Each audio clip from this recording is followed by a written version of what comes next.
On behalf of the Zionist Council of Victoria, it is my great pleasure to welcome Dr. Mike Kelly, AM, MP, the Member for Eden-Monaro and Parliamentary Secretary for Agriculture, Fisheries and Forestry, to our annual assembly this evening. Dr. Kelly's family has had a long association with the Eden-Monaro area since the 1850s, and he follows a proud family history of service to his community. Dr. Kelly obtained a law degree from Macquarie University and practiced as a lawyer for 3 years, with particular emphasis on assisting workers who were suffering from asbestos-related illnesses. In 1987, he joined the Australian Army and saw distinguished service in a number of theatres, including Somalia, Bosnia-Herzegovina and Croatia, and Iraq. During his time in the Army, he received a number of commendations, including the Chief of General Staff commendation, and he was subsequently made a Member of the Order of Australia for his service. He is known as a leading expert on operations law, peace operations, post-conflict reconstruction, and counterinsurgency issues. Dr. Kelly left the Army in 2007 and was elected to the Federal Parliament in November of that year.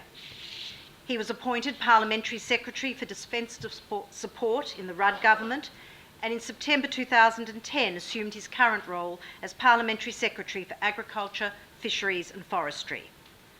Dr. Kelly has visited Israel on a number of occasions, and through his previous involvement with defence support and his current role, has been able to see many facets of Israel, both her military expertise and her tremendous role that she plays in areas of technology such as renewable energy and water management. In the Parliament, Dr. Kelly has been a passionate and eloquent supporter of the State of Israel. Perhaps his military background allows him to understand some of the issues that confront the state. He, together with many of his parliamentary colleagues, has been instrumental in ensuring that Israel's interests are put forward in the Parliament.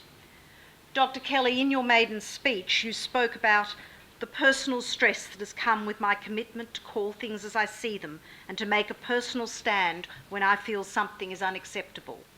Tonight, we thank you for that commitment.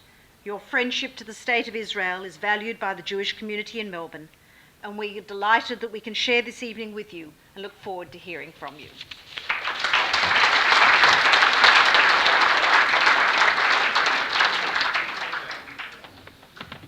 Thank you very much for that introduction, and it's great to be here with my good friend Ambassador Yuval Rotem.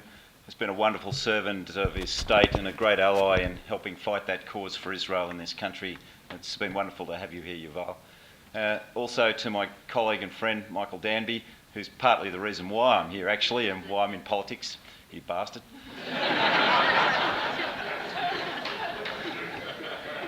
To members of the board of the Zionist Council of Victoria, thank you for all the work you do for your community and for the cause.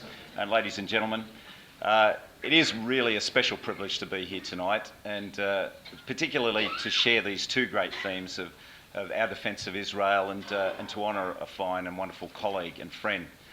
And really, I think in this story, we draw a few threads together, the threads of the relationship between Australia and Israel in particular to begin with, and correctly, as was said, you know, my perspective on that has been largely in the military sphere, but that goes back through many generations in my family, and that's a bit of an illustration of where that relationship was built. My family were members of the Light Horse and served in the Middle East during the First World War, and many people know about the story of the Light Horse and their experiences with the Yishuv during the campaign in Palestine. But that relationship actually began before they entered Palestine.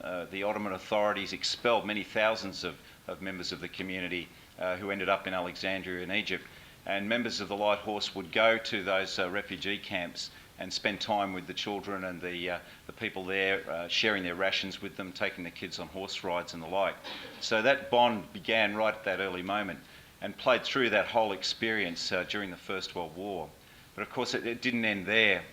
In the Second World War, there were many, many thousands of Australians who served in the Middle East, and they were all based in Palestine, as it was called then. And those many thousands of troops included both my grandfathers, who served through the Western Desert and also in Syria and Lebanon, defending, in fact, Israel from the forces of fascism from both directions. But in that time, all of those thousands of Australians had a magnificent experience through the welfare arrangements and support that was provided by the Jewish community. Many activities were provided for them. There was great social interaction between those many, many thousands of Australians. And it was not forgotten. Immediately after the Second World War, I think it was that experience, that relationship, that also helped inform and help fuel the passion that the Australian government had for the creation of the State of Israel. And it's a matter of pride for us all that people like Doc Evatt were able to support not only the UN vote, but one of the first countries to recognise Israel as well upon its creation, built on the shared experiences of fighting tyranny and defending freedom in this world.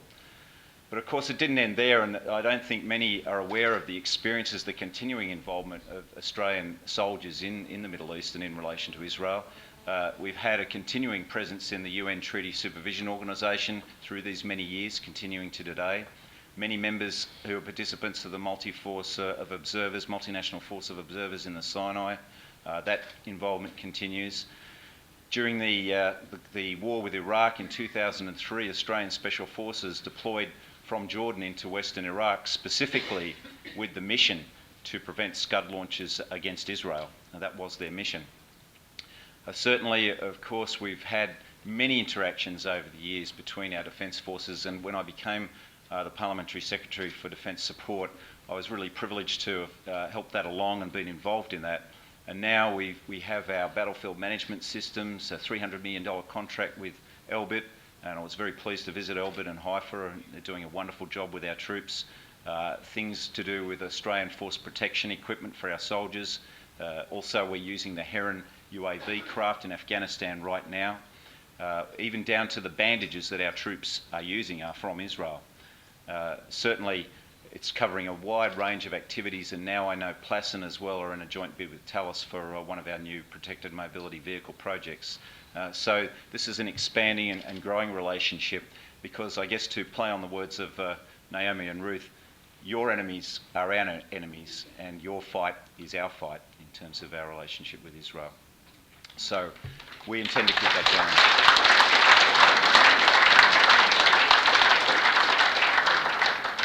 And I think it's been a special experience that it is a bipartisan relationship in this country, and certainly, you know, as Labor people, we're proud of our involvement, as I mentioned, through Doc Evatt, but also the experiences with Bob Hawke and his efforts on behalf of Soviet Jewry. And down to this modern time, the members of the Labor caucus are most solidly behind Israel. We've had our dissonant voices here and there, on both sides in fact, but I'm very proud to be part of what we call the falafel faction in the caucus. Michael and I are very proud members, but it is a large group and it's an active group. We always engage when we feel the interests of Israel are threatened. But certainly too, you know, here we are tonight to celebrate the release of Gilad Shalit, and it does point in this week also to the agony and the ecstasy of the existence of Israel in a troubled region. We celebrate his release, but also we are disturbed, of course, at the 1,000 prisoners that have been exchanged, and we know what blood is on their hands.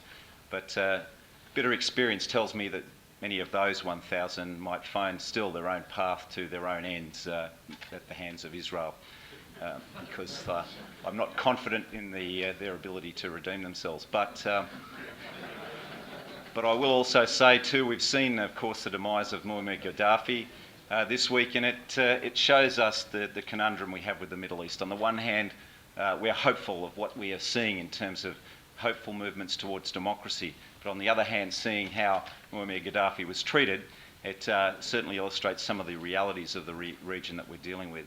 And in my various deployments with the Army, one thing that was brought home to me was that democracy is not just a matter of institutions and laws, it's a matter of culture.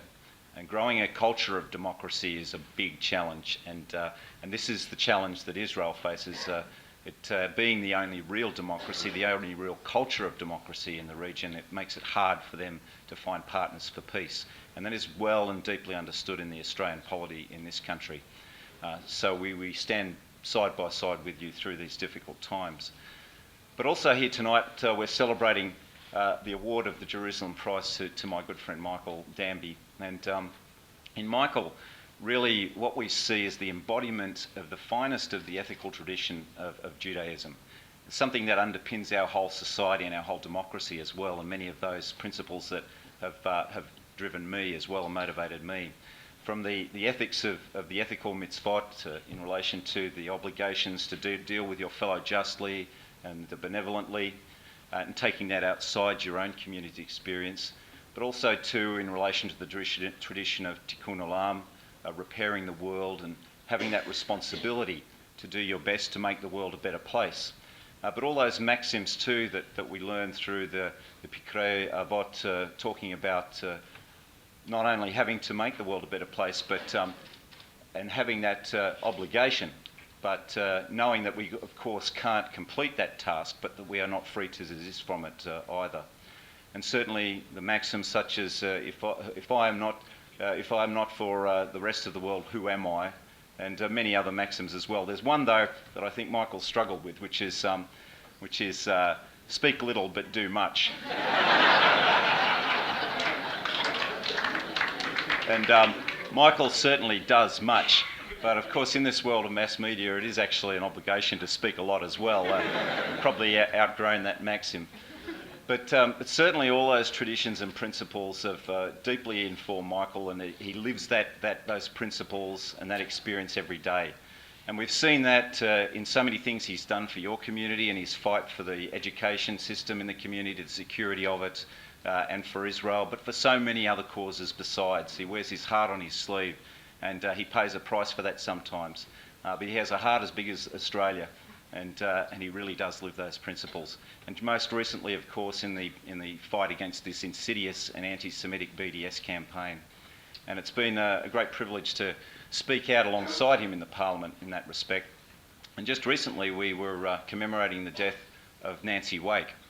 And of course, what led Nancy Wake to take up her fight against the Nazis was her experience as a journalist in observing activities in Austria and Germany, where businesses were boycotted and things were daubed on windows. And it was an opportunity for us to reflect on that and how we face that same threat now. And of course, Nancy Wake went on to also demonstrate that women can actually fight in combat as well. She killed a few SS with her bare hands and fought in combat. But also quintessentially, just one of the stories from Nancy was that when she was parachuted into France, she was caught in a tree. And one of the French resistance leaders came up to her and said, if only all the trees in France had such beautiful fruit. And so Nancy replied, cut that French bullshit and cut me down. And I think that also illustrates the essence of some of the character that we share between Israelis and Australians, actually. A healthy disrespect for authority, sometimes an unhealthy disrespect for authority, but a lot of characteristics. So Michael has led that campaign in many ways and to great effect. And we are seeing, I think, a recognition in the country that this is absurd and it actually has done their cause a great deal of harm. In fact, I've been involved in a constant Twitter fight these days. The battle in social media is another battlefield that we can fight this struggle on. And I was engaged in a struggle over this BDS business, and one person finally conceded, okay, this BDS stuff is bad, but we've got to make sure we oppose these Zionists. So I said, well, do you know a Zionist is just a Jew who lives in Israel or someone who supports the right of a Jew to live in Israel? And they got the reply, oh. So there's a great deal of ignorance out there, and this just shows us the challenge that we face. And the Zionist Council of Victoria has been fantastic in that fight, the way you take that issue on and communicate as effectively as you can and promote the values and the passion in our youth as well that my own son has been a part of. And Michael has been one of the strongest voices. And the thing that I love most about Michael is he's a proud Jew. When he gets up there and when the new parliaments are sworn in, he's there wearing his kippah. He's not shy at all. I've seen many Jews who are sometimes a little bit reluctant, a little bit shy about their background, their passion, but not Michael. He wears it with pride, and he serves you and represents you with pride. So it's been a tremendous experience working with you, Michael. We've got many more battles to fight, as we've said, for the future of Israel, for the working with our community.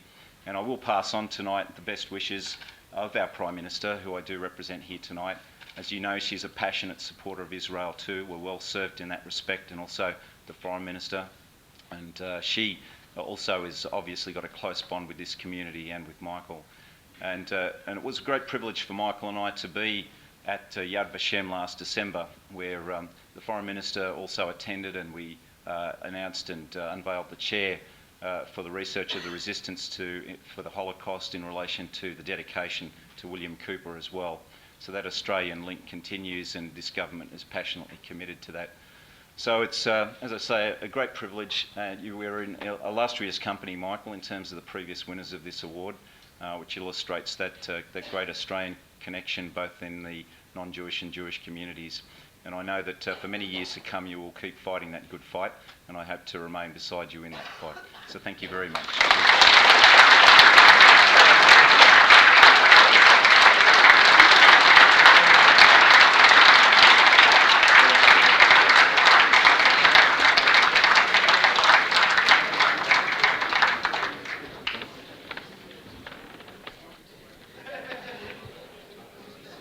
Dr. Kelly, thank you very much. I think that many of us have heard of you, have known the tremendous support that you have given to the State of Israel over many years, but to hear you in person, to understand the passion that you have, to find someone who shares the passion that we have for Israel, to understand the family connections that are part of your background and your understanding of so much about Israel. I think it is amazing. We got quotes from the Bible, we got quotes from Pirkei Avot, we got quotes from literature, all of them absolutely appropriate to Israel and what you were talking about. We are very happy that our fight is your fight. We're happy that you're on our side, because I don't think I'd want to have you on the other side. And we look forward to many, many more years working with you, and we hope to seeing an Israel that is peaceful with its neighbours and with the world. On behalf of the Zionist Council, we have a presentation for you. This is a series of books that was edited by the Zionist Council, which are stories of Australians who made Aliyah to Israel, who have come back or have come back to Australia. They're actually very readable. I suspect you're on planes a lot, and this is excellent plane material. So thank you very much for being with us this evening.